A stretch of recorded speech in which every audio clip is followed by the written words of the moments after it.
বন্ধুরা, অমৃত কথা বাংলা চ্যানেলের নতুন পর্বে আপনাদের সকলকে স্বাগত জানাচ্ছি। 2026 নতুন বছরের সব থেকে বড় উৎসব মকর সংক্রান্তি বা পৌষ সংক্রান্তি। আর এই মকর সংক্রান্তি 2026 স্পেশাল পর্ব নিয়ে আমি হাজির হয়েছি। সবার প্রথমে জেনে নেব আজকের পর্বে কি কি রয়েছে 2026 সালে। মকর সংক্রান্তি কবে পালিত হবে, মকর সংক্রান্তি বা পৌষ সংক্রান্তি তিথি কবে শুরু হবে, কবে শেষ হচ্ছে। পঞ্জিকা মতে মকর সংক্রান্তি পূর্ণ দিনে গঙ্গা স্নানের বিশেষ মাহাত্ম্য রয়েছে, তাই এই দিন গঙ্গা স্নানের সব থেকে পবিত্র সময় কি রয়েছে। মকর সংক্রান্তির দিন দান ধ্যান করার জন্য অত্যন্ত গুরুত্বপূর্ণ, তাই এই দিন দান ধ্যান করার সব থেকে শুভ সময় কি রয়েছে। মকর সংক্রান্তির দিন অনেকের বাড়িতে লক্ষ্মী নারায়ণের পুজো হয়ে থাকে, তাই এই সত্যনারায়ণের পুজো সব থেকে শুভ সময় কি রয়েছে। মকর সংক্রান্তির দিন ব্রত এবং উপবাসের শুভ সময় কি রয়েছে পঞ্জিকা মতে। মকর সংক্রান্তির দিন কোন কোন জিনিসগুলি দান করলে অন্যের অভাব এবং অর্থের অভাব ঘুচে যাবে চিরতরে, আপনার গৃহে অর্থের অভাব হবে না কোনো দিনই। মকর সংক্রান্তির এই পবিত্র তিথিতে কোন কাজগুলি করবেন এবং কোন কাজগুলি থেকে বিরত থাকবেন, এই সমস্ত কিছু নিয়ে আজ আমার এই স্পেশাল পর্ব 2026 মকর সংক্রান্তি। তাই যারা প্রথমবার আমার চ্যানেলটি দেখছেন তারা অবশ্যই অমৃত কথা বাংলা চ্যানেলটিকে লাইক কমেন্ট এবং শেয়ার করবেন আর সাবস্ক্রাইব করতে ভুলবেন না, এবং পাশে থাকা বেল আইকনটি অবশ্যই প্রেস করবেন, যার জন্য যখন যখন আমার চ্যানেলে নতুন নতুন ভিডিও আসবে আপনার কাছে তার নোটিফিকেশন যাবে সবার আগে। তাহলে দেরি না করে আজকের এই স্পেশাল পর্ব 2026 সব থেকে বড় উৎসব আমাদের মকর সংক্রান্তি বা পৌষ সংক্রান্তি শুরু করা যাক। পৌষ সংক্রান্তির দিন মূলত নতুন ফসল ঘরে তোলা হয় আর শীতের সমাপ্তি ঘটে। এর পরের দিনে উত্তরায়ণের সূচনা হয়। ধর্মীয় আচার অনুষ্ঠানের সঙ্গে জড়িয়ে আছে এই বিশেষ দিনটি, কারণ এই দিনে বাঙালির ঘরে ঘরে পিঠে পুলি উৎসব এবং রান্নার বিভিন্ন উৎসব পালিত হয়। পাশাপাশি লক্ষ্মী পুজো, গঙ্গা স্নানের মাধ্যমে সমৃদ্ধি ও সৌভাগ্যের কামনা করা হয় বলে বিশ্বাস সেই পুরাকাল থেকে।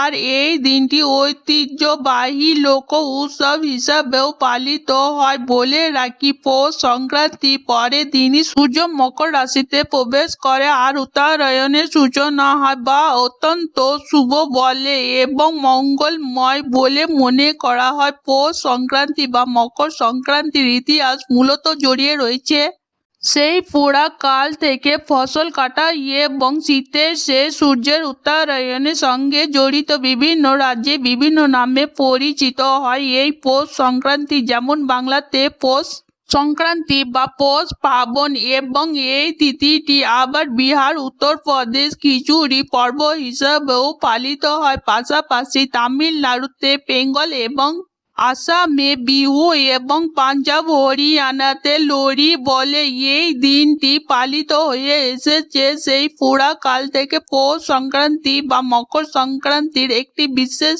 ধর্মীয় তাৎপর্য রয়েছে। এই উৎসবটি উত্তরায়ণের সূচনা করে, যেখানে সূর্যদেব দক্ষিণায়ন থেকে উত্তরায়ণে স্থানান্তরিত হয়। উত্তরায়ণকে অজাগতিক সূচনা হিসাবে বিবেচনা করা হয়। সেই সময় জপ তপ তপস্যা পুজো দান ইত্যাদি করলে খুব দ্রুত ফল লাভ করা যায়।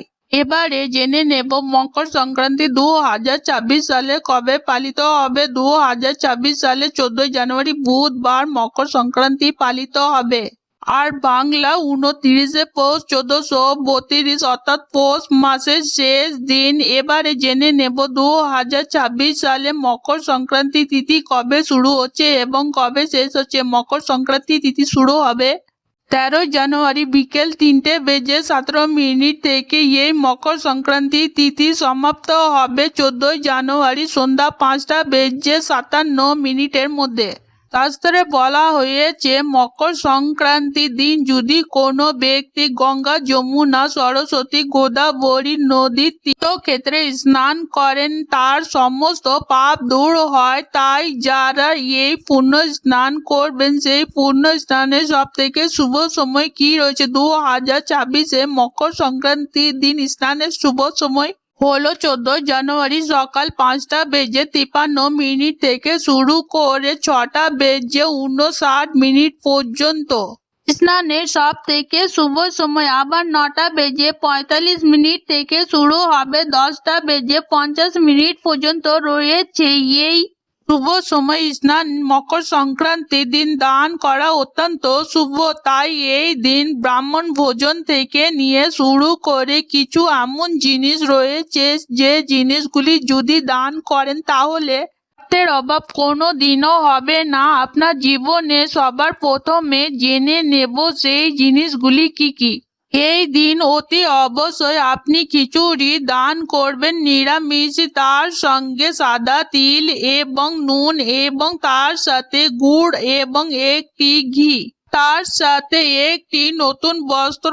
এই দিন যদি আপনি দান করেন তাহলে আপনার জীবনে কখনো অন্যর অভাব হবে না। লক্ষ্মী এবং নারায়ণের কৃপায় এই মকর সংক্রান্তি এতটাই পবিত্র।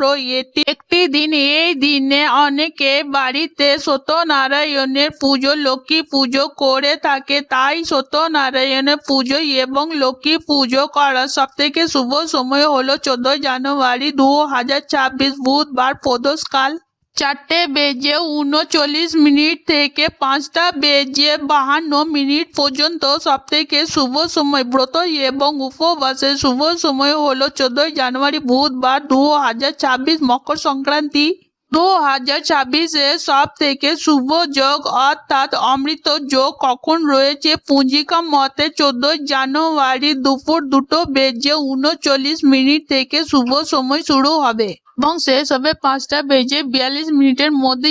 এই দিন দানের ক্ষেত্রে অত্যন্ত শুভ সময়। 14 জানুয়ারি সারা দিন দান করতে পারবেন, তবে পঞ্জিকা মতে দুপুর 2:40 থেকে বিকেল 5:42 পর্যন্ত দানের সব থেকে উত্তম সময় বলে বিবেচিত।